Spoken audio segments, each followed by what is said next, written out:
բացասական քեյսերից էլ նայա, որ եթե պանիկա առաջանում, ուրեմն դա սնկերը ակտիվացել են ու մարմնի վրա հարձակում են գործել, մարմինը տեղեկացնում է, որ հոպ, սնկերը մնացել են անսնունդ, քեզ են ուտում։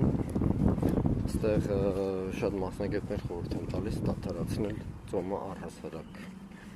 Ջրով ծոմի ժամանակ այս բանը շատ քիչ է պատահում է։ Նման դեպքում ծանրաբեռնվածությունը գնում է երիկամների վրա։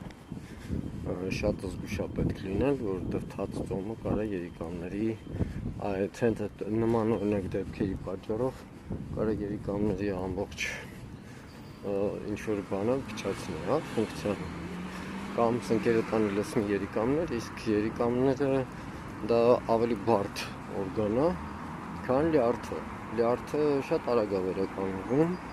լյարդը ուղղակի պետք է չխցանվի, լյարդի միակ խնդիրը դա է։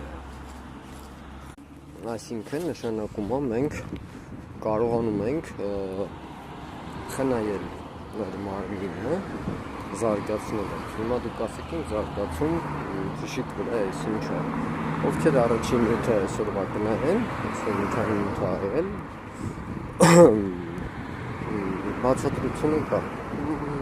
Մանկական ժամանակներից եկած, հիմա ասենց եկել է ինքը դուրս գա,